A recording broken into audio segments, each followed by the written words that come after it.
Le grand entretien avec Yves Desjardins, qui est directeur général France de Schroeder Capital Management. Bonjour Yves Desjardins. Bonjour Michel. Schroeder Capital Management, il s'agit de finance? Complètement, il s'agit de finance, c'est clair. Schroeder, c'est une société de gestion d'actifs, c'est un des acteurs majeurs de la gestion d'actifs dans le monde. C'est aujourd'hui 941 milliards sous gestion, enfin à la fin de l'année dernière. Donc ça commence à représenter quelque chose. Et puis dans la gestion d'actifs, il y a ce qu'on appelle les actifs cotés. Donc c'est ce qu'on connaît tous, les actions, les obligations. Et puis il y a le non-coté. Le non-coté, c'est 84 milliards. Je crois que vous aimez bien les non-cotés, non? On adore les non-cotés. Alors on va y revenir. L'histoire, donc cette société est en France depuis 2001? Cette société est en France depuis 2001. On a ouvert le bureau en 2001. Il y a eu une croissance entre 2001 et 2015 qui nous a porté de 0 à 3 milliards et demi d'actifs. Et puis à partir de 2015, il y a eu un changement, il y a eu un virage stratégique pour faire plus de fonds dédiés vers nos clients institutionnels et pour faire plus d'actifs non cotés. Ouais. Et dans ces 10 dernières années, on est passé de 3 milliards et demi, 4 milliards à aujourd'hui 13 milliards. Et on était 12 quand j'ai rejoint le groupe à l'époque avec Karine Zambert, qui est celle qui a changé la stratégie, pour arriver aujourd'hui à 85 personnes. Et l'histoire continue, donc on va essayer de continuer à croître. Vous étiez déjà dans la finance avant d'arriver là? J'étais dans la finance avant d'arriver là. J'ai commencé, moi je suis un produit de la finance, entre guillemets. J'ai commencé dans une société qui s'appelait Sinopia. Sinopia, c'était une société de gestion quantitative qui appartenait au groupe CCF, qui est devenu HSBC. Ça a été fusionné. J'y ai passé 14 très belles années, jusqu'au jour où Karine m'a appelé. Et puis on s'est dit qu'on allait travailler ensemble, et ça fait 10 ans, et je regrette pas. Quel service proposez-vous?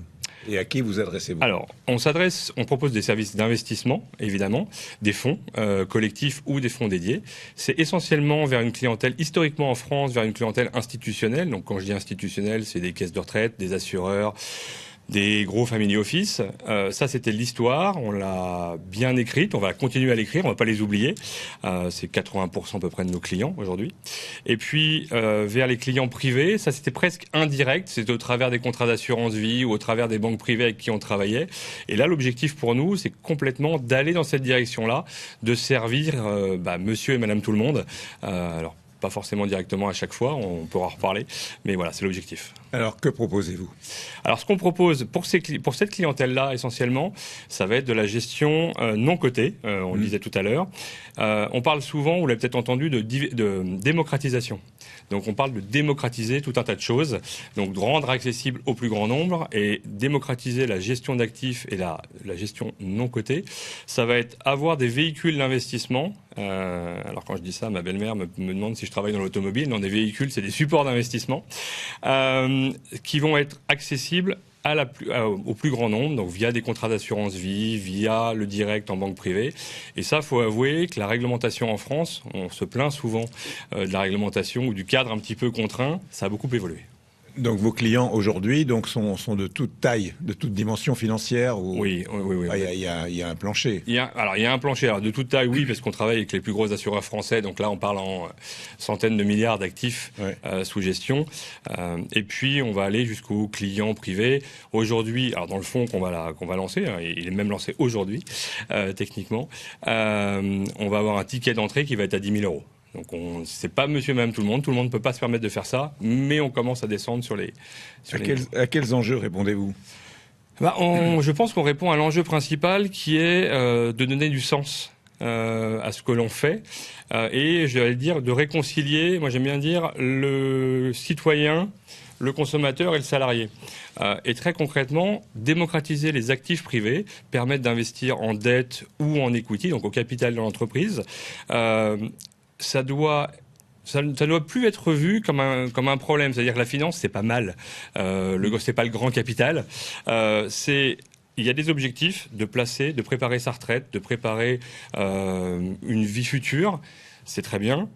Et ça répond à l'objectif de l'entreprise de financer sa croissance, de créer du business et donc de créer de l'emploi.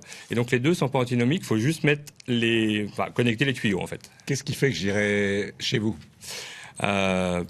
Qu'est-ce qui fait que vous iriez chez moi? C'est une très bonne question. Je pense que le point principal, c'est que l'offre qu'on va avoir pour des clients particuliers doit être exactement la même que celle qu'on a pour des clients institutionnels. Ça, c'est vraiment un point sur lequel on est hyper vigilant. Le groupe Schroeder, c'est un groupe qui a 220 ans, c'est un groupe familial. La famille est toujours là, c'est 44%. Donc ça a des très bons côtés, parce qu'en fait, alors ça a non pas un mauvais côté, mais un côté qui peut freiner, qui est de dire de temps en temps, comme c'est du temps long, avant de se décider, on réfléchit bien à ce qu'on va faire. Moi, je trouve que c'est quand même une bonne chose. Et après, on a du temps. Et comme on a du temps, et comme on a une famille, on a une marque. Et Schroders, alors en France, ça résonne pas encore comme ça devrait résonner. Ça résonne en Angleterre, et ça, c'est un actif stratégique et important. Donc on ne veut pas abîmer la marque, on ne veut pas abîmer la confiance de nos clients. Donc on doit offrir au client final la même chose qu'au client institutionnel. Il n'y a pas le bon pour le gros et le moins bon pour le petit épargnant, ça c'est pas possible. C'est-à-dire si je mets de l'argent chez vous, il faut que je sois un peu patient et pas impatient. Alors si vous faites du non-coté, il faut être un peu patient parce que par essence, le non-coté, ça rémunère mieux en moyenne que les actifs cotés, donc que la bourse ou que les obligations. Le seul problème, et pour que ça rémunère mieux, c'est pourquoi ? Parce que vous avez ce qu'on appelle une prime d'illiquidité. Vous êtes payé pour attendre, ce qui est plutôt une bonne chose. Donc, il faut être patient. Alors, même si les produits qu'on lance... Comment ça marche, une prime pour attendre ? En fait, c'est que ça donne du temps. Alors, déjà, c'est des dossiers qui sont plus confidentiels. Donc, il y a un plus gros travail d'analyse à faire dessus. C'est quelques centaines de millions d'euros d'investissement. Alors, quand je dis centaines de millions d'euros, ça fait beaucoup. Mais rapporté au marché financier, c'est assez petit. Et en fait, vous investissez dans une entreprise, vous faites du private equity ou de la dette, l'entreprise a un plan stratégique et un business plan. Pour le faire, elle a besoin de 3, 5, 10, 15 ans. Nous, on fait de la dette infrastructure, par exemple. Quand vous faites de la dette infra, suivant les projets, alors là, ce que nous, on fait pour les clients particuliers, c'est plutôt du 4, 5, 10 ans. Mais vous avez des projets qui peuvent être financés, qui sont typiquement des grands projets d'État, des autoroutes, du rail, des aéroports, des grands champs de photovoltaïque, de solaire ou d'éolien. Là, il faut prendre 10 ans, 15 ans, 20 ans. Donc, il faut avoir un petit peu de temps. Alors, on va voir les chiffres de votre société. Ce sont des très, très gros chiffres avec Virginie Mas et on se retrouve juste après. Fondé en 1804, le groupe Schroders a plus de 220 ans d'histoire. Schroders est la 5e marque la plus reconnue dans la gestion d'actifs à l'échelle mondiale et la seule marque non américaine de ce top 5. Le bureau français a quant à lui été créé en 2001 et emploie aujourd'hui 85 personnes à Paris. Au 31 décembre 2024, Schroders a généré 914,8 milliards d'euros d'encours, en hausse de 4% par rapport à fin 2023. Leur solution de gestion sur les marchés privés, commercialisée sous la marque Schroders Capital, représente 84,8 milliards d'euros d'encours sous gestion. Avec une capitalisation boursière d'environ 6 milliards d'euros et plus de 6 000 employés répartis sur 38 sites, Schroders continue de produire des résultats financiers solides dans des conditions de marché en constante évolution. Les chiffres sont spectaculaires, donc on l'avait compris depuis le début avec vous, donc plus de 6 000 employés sur 38 sites dans le monde. C'est une société colossale. Vous êtes reconnu comme leader en matière de durabilité. Qu'est-ce que ça veut dire ? Alors, ça veut dire que, et l'actualité en ce moment peut mettre ça un petit peu à mal, mais pas chez Schroders, mais de façon générale, la durabilité, c'est de se dire on va investir en dette ou en equity, en ayant conscience de l'impact qu'on peut avoir, positif ou négatif. Donc être durable, c'est éviter les investissements dans des secteurs d'activité qui ne font pas de sens, en tout cas qui sont pénalisants pour la société avec un grand S, pour le climat, pour la planète. Et ça va être investir dans des sociétés avec lesquelles on va engager. Et nous, c'est un axe sur lequel on travaille beaucoup, c'est l'engagement. Exclure une société pour l'exclure, ça n'a pas vraiment de sens. C'est-à-dire que si vous excluez, je vais prendre un exemple qui parle à tout le monde, si j'exclus Total Énergie, à la fin, je peux l'encourager à aller se faire coter aux États-Unis.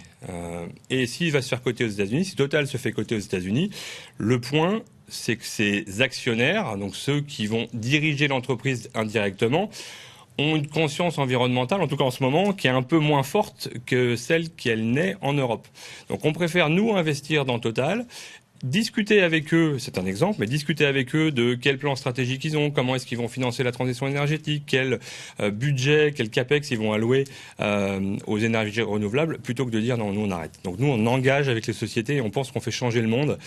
Je suis pas complètement naïf, mais je pense qu'on fait changer le monde de cette façon-là, plutôt que de dire non, ça c'est pas bien et j'arrête. Qui sont vos clients ?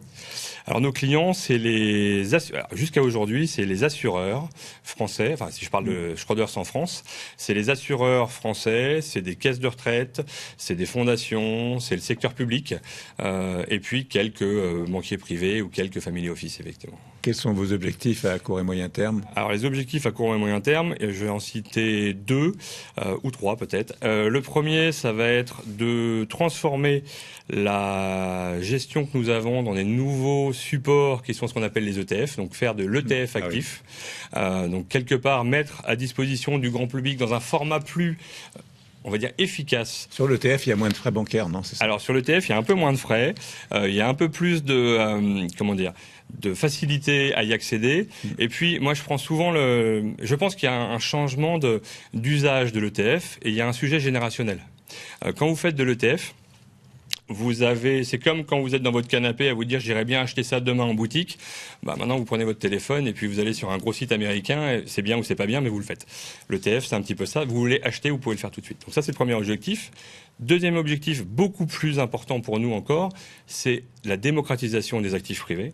Donc c'est avoir pour les clients français, au travers des contrats d'assurance vie ou des comptes titres ou des plans d'épargne retraite, des véhicules qui soient des véhicules non cotés, accessible. Ça, c'est un point important. Ce qui nous amène à un dernier point, qui lui a un objectif de très long terme, qu'on ne fera pas tout seul chez Schroders. Il faut que toute la communauté financière et l'État mettent le système en branle pour éduquer financièrement la population française. Si on n'éduque pas, on ne comprend pas, et si on ne comprend pas, on n'investit pas si bien que ça. Vous venez de le faire. J'espère l'avoir fait. Merci beaucoup. Merci.